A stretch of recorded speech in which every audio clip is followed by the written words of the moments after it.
Hi అందరికీ, welcome to Jeevan Reddy zone. 6 నెలల పైబడ్డ పిల్లలకి ఆహారం తినిపించడానికి కొంతమంది నానా కష్టాలు పడతారు. కొత్తగా ఇంకెలాంటి ఆహారం తినిపించాలి, ఎలా చేసి తినిపించాలి, సరిగ్గా తినకపోతే బరువు పెరగరేమో, బలహీనంగా అయిపోతారేమో అని రకరకాల ఆలోచనలు. అయితే మేము చెప్పే ఈ రెసిపీ ట్రై చేయండి.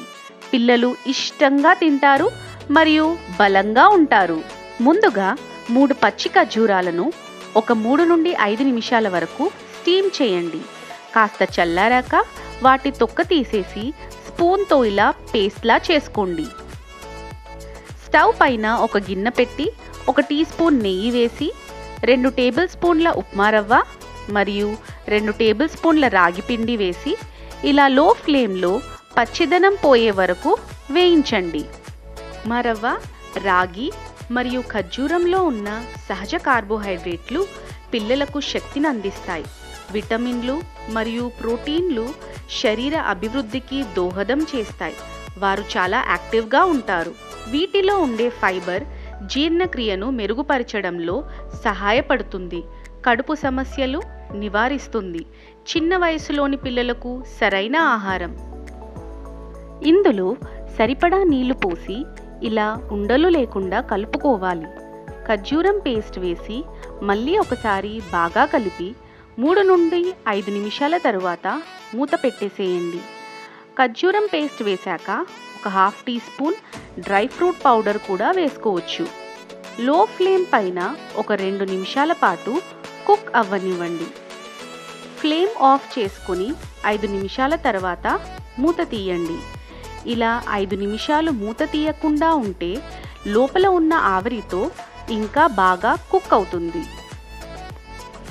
5 నిమిషాల తర్వాత మూత తీస్తే ఆరోగ్యకరమైన, రుచికరమైన రాగి రవ్వ కేసరి రెడీ. కాస్త చల్లారాక మీ పిల్లలకి ఈ ఆహారం పెట్టండి, ఖచ్చితంగా తింటారు. రాగి మరియు ఖర్జూరంలో కాల్షియం పుష్కలంగా ఉంటుంది. పిల్లల ఎముకలు మరియు దంతాలను బలపరుస్తుంది. ఐరన్ కూడా వీటిలో పుష్కలంగా ఉండటంతో రక్తహీనత నివారిస్తుంది. ఈ రాగి రవ్వ కేసరి మీ పిల్లలకి ఒక ఆరోగ్యమైన ఆహారం అవుతుంది. ఒకసారి ట్రై చేయండి. మీకు ఎలా కుదిరిందో కామెంట్ పెట్టండి.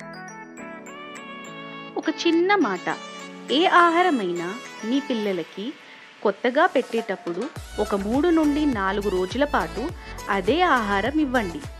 దానివల్ల పిల్లలకు ఆ ఆహారం పడుతుందో లేదో తెలుస్తుంది మరియు పిల్లలకు దాని టేస్ట్ మరియు టెక్స్చర్ అలవాటు పడటానికి మనం కూడా టైం ఇవ్వాలి కదా. సో ఈ రెసిపీ నచ్చినట్టయితే లైక్ చేయండి, షేర్ చేయండి, సబ్స్క్రైబ్ చేయండి. ఇంకో ఇంట్రెస్టింగ్ రెసిపీతో మళ్ళీ కలుద్దాం.